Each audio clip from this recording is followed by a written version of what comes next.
আজ child স্টাডিজের second class. যারা first ক্লাসটি দেখোনি তারা অবশ্যই ফার্স্ট ক্লাসটি দেখে নিও। এই ভিডিওর ডেসক্রিপশানেও লিঙ্ক থাকবে, সেখান থেকে তোমরা দেখে নিতে পারো। টেট কোয়ালিফাই করার জন্যও কিন্তু মেন অস্ত্র এই চাইল্ড স্টাডিজ। এর উপর দক্ষতা না থাকলে কিন্তু তোমরা টেট কোয়ালিফাইও করতে পারবে না, এবং প্রথম চ্যাপ্টার থেকে কিন্তু টেটেও প্রত্যেক বছর কোশ্চেন আসে।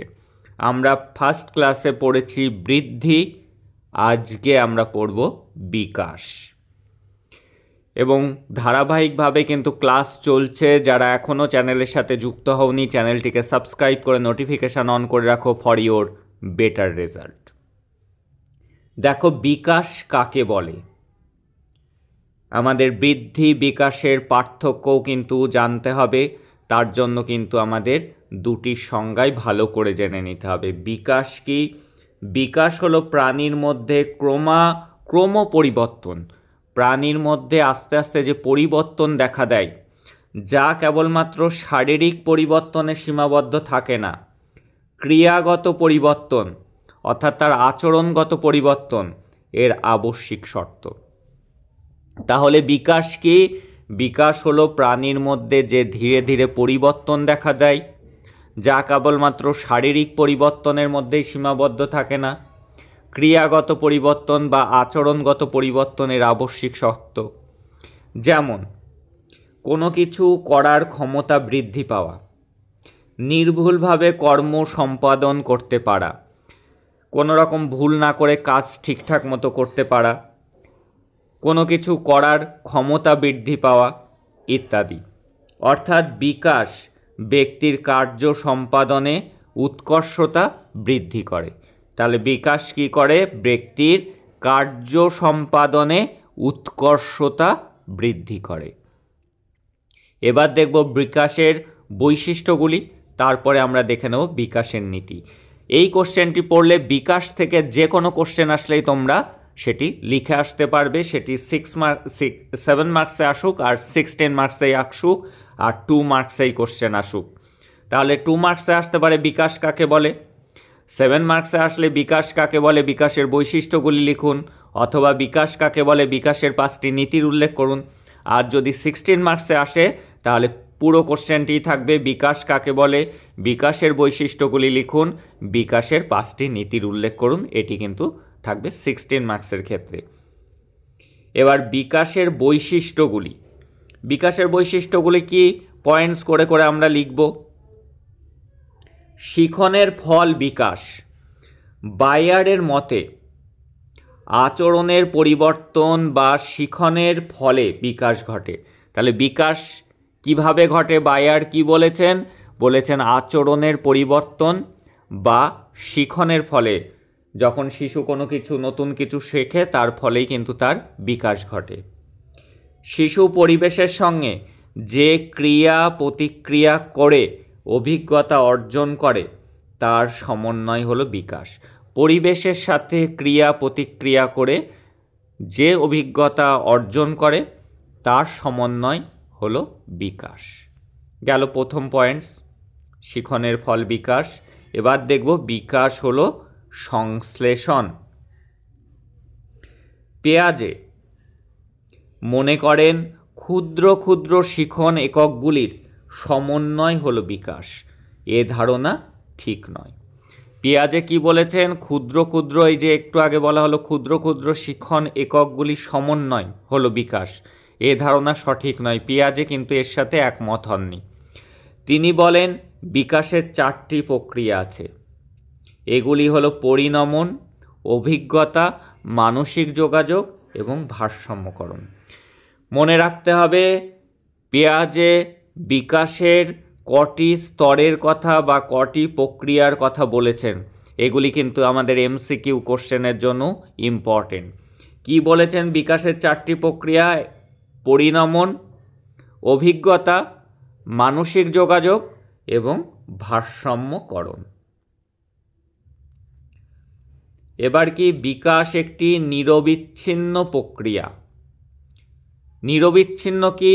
বিচ্ছিন্ন না হয়ে যেটা কন্টিনিউয়াস প্রসেস, তাকেই কিন্তু নিরবিচ্ছিন্ন প্রক্রিয়া বলে। বিকাশ একটি নিরবিচ্ছিন্ন প্রক্রিয়া, মানে যেটা চলতেই থাকে। মাতৃগর্ভ থেকে আমৃত্যু, মায়ের পেটে থাকার থেকে একদম মরার আগে পর্যন্ত কিন্তু বিকাশ হয়। বৃদ্ধির কিন্তু একটা নির্দিষ্ট সীমা রয়েছে, তারপরে গিয়ে কিন্তু আমাদের বৃদ্ধি হয় না, বৃদ্ধি থেমে যায়। কিন্তু বিকাশ কিন্তু মানুষ মরার আগের দিন পর্যন্ত নতুন কিছু শিখতে শিখতে যায়। যদিও এর হার সবসময় স্থির থাকে না, হ্রাস বৃদ্ধি হয়। বিকাশ কখনো দ্রুত হয়, কখনো ধীর গতিতে হয়। বিকাশ বংশগতি এবং পরিবেশের মিথস্ক্রিয়ার ফল। বিকাশ কি? বিকাশের জন্য বংশগতি দরকার এবং পরিবেশের মিথস্ক্রিয়া, দুটো এক জায়গায় হয়ে বিকাশ হয়। একটা হলো তার মা বাবা বা তার বংশের ধারা, আর একটি হলো কোন পরিবেশে শিশুটি আছে, এই দুটো মিলে কিন্তু তার বিকাশটা হয়। শিশু সহজাতভাবে যে সম্ভাবনাগুলি নিয়ে এসেছে, অর্থাৎ জন্মগতভাবে শিশু যে সম্ভাবনাগুলি নিয়ে এসেছে, পরিবেশের সঙ্গে সেইগুলির মিথস্ক্রিয়ার ফলে বিকাশ ঘটে। তাহলে সে জন্মগতভাবে যা তার মধ্যে রয়েছে, তার সাথে সে কোন পরিবেশে আছে, তার এই দুটোর মিলন হওয়ার ফলেই কিন্তু বিকাশ ঘটে। এবার দেখব পঞ্চম পয়েন্ট, বিকাশ সামগ্রিক থেকে বিশেষের দিকে হয়। এটি কি জিনিস? প্রত্যেক দিনের বিকাশ সামগ্রিক থেকে বিশেষের দিকে চলতে থাকে। কেমন? শৈশব স্তরে শিশু কোনো কিছু ধরার জন্য সম্পূর্ণ হাত ব্যবহার করে। পরবর্তী সময়ে কি হয়, তার আর সম্পূর্ণ হাতের দরকার হয় না, হাতের আঙুলগুলি ব্যবহার করে এবং সবশেষে 2টি বা 3টি আঙুল দিয়ে সে কোনো বস্তু ধরতে পারে। তাহলে কি এই যে সামগ্রিক, একটা কিছু ধরতে শিশু আগে পুরো হাতটা ব্যবহার করত, কিন্তু পরে যত বিকাশ তার ঘটতে লাগলো তখন কি হলো, সে আস্তে আস্তে হাতের ব্যবহার করে পরবর্তীতে আঙুলগুলিকে ব্যবহার করে। তারপরে সব আঙুলগুলি তার দরকার হয় না, 2টো আঙুল দিয়েই সে কোনো কিছু একটা ধরতে পারে। এই যে সামগ্রিক থেকে আস্তে আস্তে বিশেষের দিকে, পুরো হাতের থেকে মাত্র 2টো আঙুল ব্যবহার করেই সে কোনো কিছু ধরতে পারছে। তাহলে বুঝতে পারলাম আমরা এই পয়েন্টটি। এবার হলো বিকাশের ক্ষেত্রে লিঙ্গগত বৈশিষ্ট্য প্রকট। লিঙ্গগত বৈশিষ্ট্য কি? ছেলে এবং মেয়ের ক্ষেত্রে বিকাশগত পার্থক্য দেখা যায়।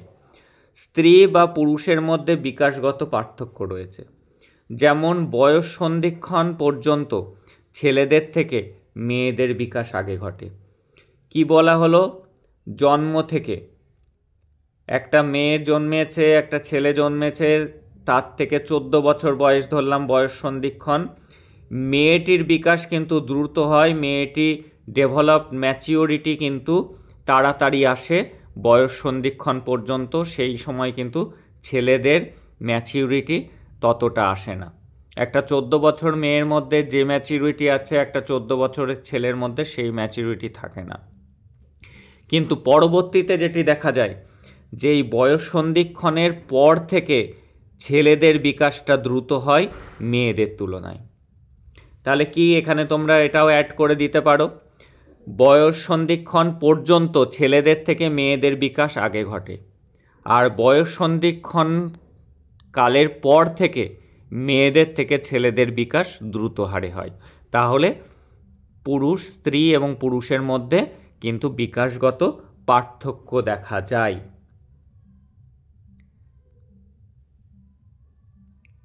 এবার দেখে নেব পরের কোশ্চেন, পরের পয়েন্টস। নাম্বার 7, বিভিন্ন ধরনের বিকাশগুলির পারস্পরিক সম্পর্কযুক্ত। প্রত্যেকটি বিকাশ একে অপরের সাথে সম্পর্কযুক্ত। ব্যক্তির দৈহিক, মানসিক, সামাজিক প্রত্যেক ধরনের বিকাশ একে অপরের সাথে সম্পর্কযুক্ত। তাহলে আমাদের বিকাশের বৈশিষ্ট্য হয়ে গেল 7টি বৈশিষ্ট্য আমরা দেখে নিলাম। আর এবার আমরা দেখে নেব বিকাশের নীতি। 5টি নীতি আমরা দেখব। বিকাশের নীতিগুলি নিম্নে উল্লেখ করা হলো। প্রথম নীতি কি? প্রাথমিক বিকাশ পরবর্তী বিকাশ অপেক্ষা গুরুত্বপূর্ণ। প্রথম জন্ম থেকে তার এই যে 14 বছর বয়স পর্যন্ত যে বিকাশ, সেই বিকাশটা কিন্তু পরবর্তী বিকাশের থেকে বেশি গুরুত্বপূর্ণ। কারণ কি, শিখন এবং অভিজ্ঞতা প্রাথমিক বিকাশের উপর প্রভাব বিস্তার করে। তাহলে শিশুর জন্ম থেকে তার যে বিকাশ শৈশব বা কৈশোরের আগে পর্যন্ত, সেটি কিন্তু বেশি গুরুত্বপূর্ণ পরবর্তী বিকাশের তুলনায়। কারণ শিখন এবং অভিজ্ঞতা প্রাথমিক বিকাশের উপর প্রভাব বিস্তার করে। এই গেল প্রথম নীতি। এবার দ্বিতীয় নীতিটি দেখে নেব আমরা। শিখন ও পরিণমনের মিথস্ক্রিয়ার ফলে বিকাশ কার্যকরী হয়। কী জিনিস শিখছে এবং কতটা সেই স্টুডেন্টের মধ্যে সেটা নেয়ার মতো ম্যাচিউরিটি রয়েছে। আমি যদি একটা ক্লাস 4-এর বাচ্চাকে ক্লাস 9-এর অঙ্ক শেখাতে যাই, সে কিন্তু সেটা শিখতে পারবে না। কোনো কিছু শেখাতে গেলে আমাকে দেখতে হবে সেই শিশুটি কতটা ম্যাচিওর সেই জিনিসটা গ্রহণ করার জন্য। তাহলে শিখন এবং পরিণমন অর্থাৎ ম্যাচিউরিটি, এই দুটোর মিলন হলেই তবেই কিন্তু বিকাশ কার্যকরী হয়। এবার থার্ড পয়েন্টটি কি, বিকাশের ক্ষেত্রে সব শিশুর মধ্যে সাদৃশ্য দেখা যায়। যেমন এই যে বিকাশের ক্ষেত্রে প্রত্যেকটা শিশুর মধ্যে একই ধরনের সাদৃশ্য দেখা যায়। যেমন সব শিশুই হাঁটার পূর্বে দাঁড়াতে শেখে। এমন কোনো শিশু নেই যে দাঁড়াতে পারে না হাঁটা শিখে গিয়েছে। আগে সব শিশুই দাঁড়াতে শেখে, তারপরে সে হাঁটা শেখে। চতুর্ভুজ অঙ্কনের পূর্বে শিশু বৃত্ত অঙ্কন করতে পারে। অর্থাৎ শিশু চৌকো ঘর কাটার থেকে সে গোলটা আগে, গোল করাটা সে কিন্তু পেন পেলে এরকম গোল করে, সে কিন্তু আগে এই বক্স করা পারে না। তাহলে এই মিলগুলো প্রত্যেকটা শিশুর মধ্যে এই সাদৃশ্য দেখা যায়। এবার কি, বিকাশ কিভাবে কার্যকারী হবে সে সম্পর্কে পূর্বাভাস দেওয়া সম্ভব। কোন শিশুটার কেমন বিকাশ ঘটতে পারে তার একটা পূর্বাভাস দেওয়া সম্ভব, যে এই শিশুটি যে পড়াশোনায় ভালো হবে, ওবিডিয়েন্ট হবে, কেমন হবে, তার ছোটোবেলাকার চাল চলন দেখেই কিন্তু একটা ধারণা করা সম্ভব। অংশত বংশধারা, অংশত পরিবেশের প্রভাব, এর ফলেই বিকাশের ক্ষেত্রে পার্থক্য দেখা যায়। বিকাশের উপর প্রভাব বিস্তার করে এক তার বংশধারা, তার ফ্যামিলি ব্যাকগ্রাউন্ড কেমন, আর তার পরিবেশটা কেমন, এই দুটোর মিলনেই কিন্তু বিকাশ ঘটে। এবং এই দুটিই কিন্তু বিকাশের ক্ষেত্রেও পার্থক্য তৈরি করে একটা শিশুর থেকে আরেকটা শিশুর। তার পরিবেশ এবং বংশধারা, এই দুটোর পার্থক্যের জন্য কিন্তু প্রত্যেক শিশুর মধ্যে কিছু কিছু ক্ষেত্রে বিকাশের পার্থক্য দেখা যায়। তাহলে অংশত বংশধারা, অংশত পরিবেশের প্রভাবের ফলে বিকাশের ক্ষেত্রে পার্থক্য দেখা যায়। এই ছিল আজকের ক্লাস, খুব গুরুত্বপূর্ণ ক্লাস। এই যে এই দুটি ক্লাস যারা ফলো করছো, বৃদ্ধি এবং বিকাশ, তারা কিন্তু অবশ্যই একটি কোশ্চেন এক্সামে কমন পেতে চলেছ। That's all today. আমি কিন্তু চ্যাপ্টার ওয়াইজ শুরু করেছি। ফার্স্ট চ্যাপ্টারটা কমপ্লিট হলে তারপরে আমরা সেকেন্ড চ্যাপ্টারে যাব। প্রত্যেকটা সাবজেক্ট থেকে কিন্তু ক্লাস শুরু করার চেষ্টা করেছি যাতে একসাথে সমস্ত সাবজেক্ট আমি শেষ করতে পারি। তার মধ্যে ইংলিশটা থার্ড চ্যাপ্টার পর্যন্ত এগিয়ে রয়েছে এবং প্রত্যেকটি সাবজেক্ট শুরু হয়েছে। তোমরা এখনও যারা জয়েন করোনি তারা দ্রুত চ্যানেলে যুক্ত হয়ে ক্লাসগুলিকে ফলো করো। এটা তোমাদের 80% প্লাস মার্কস তুলতে যথেষ্ট পরিমাণে সাহায্য করবে। That's all today. দেখা হচ্ছে পরের ক্লাসে।